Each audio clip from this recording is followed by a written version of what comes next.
कामयाब होना है तो 24 घंटे काम करो। Just work like hell. I didn't believe in weekends back then. Work. कारोबार के लिए यार थोड़ा बहुत झूठ तो बोलना पड़ता है। झूठ के बगैर नौकरी नहीं हो सकती। अपने माल को फरोख्त करते वक्त झूठ बोलना। अपना स्टार्टअप है, मतलब अपना बेबी है। देखिए, या तो आप रेस्ट कर सकते हैं या काम कर सकते हैं। ये तो है नए दौर के डिवाइन कमांडमेंट्स। ये हसल गॉड का दीन है और हम में से बहुत से लोग इस पर ईमान भी ले आए हैं, लेकिन ये सब झूठ है। ये काबिल के बाजार के असूल हैं, मदीना के नहीं। 1400 साल पहले रसूल अल्लाह सल्लल्लाहु अलैहि वसल्लम ने हमें एक बिल्कुल मुख्तलिफ एक डिवाइन बिजनेस मॉडल दिया। आए उनके दिए गए उसूलों को समझते हैं। हसल गॉड कहता है work is everything, Medina model कहता है Allah is the everything and your work is a part of your worship of him. इसका मतलब है आप अपने काम के लिए अपनी इबादत, अपनी नमाजें, अपना परिवार और अपने रब का हक नहीं मार सकते। आपको बैलेंस करना आना चाहिए। असली कामयाबी तो बैलेंस में है।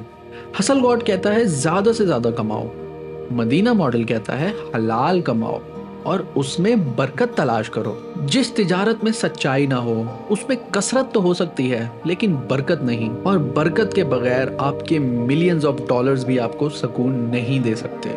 हसल गॉड आपको पीछे रह जाने के खौफ से डराता है, मदीना मॉडल आपको अल्लाह के वादे की उम्मीद दिलाता है। और जो कोई अल्लाह से डरेगा वो उसके लिए रंजो गम से नजात की सूरत पैदा कर देगा और उसको ऐसी जगह से रिस्क देगा जहां से उसको वहम गुमान भी ना हो।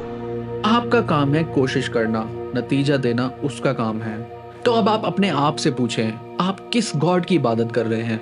हसल गॉड की, जो आपसे आपका सुकून, आपकी सेहत और आपके रिश्ते मांगता है, या फिर अर रज़ाक की, जो आपसे आपकी ईमानदारी, आपकी मेहनत और आपका तवक्कुल मांगता है? असली तिजारत ये है कि आप बर्नआउट के स्ट्रेस को बरकत के सुकून से ट्रेड करें। कामयाबी कसरत से नहीं बरकत से आती है। ये तो सिर्फ एक झूठ एक्सपोज हुआ है। इस गॉडलेस मशीन के हर पुर्जे को हमने ठीक से एक्सप्लोर किया है, और पूरी दास्तान के लिए नीचे दिए गए लिंक पर क्लिक करें।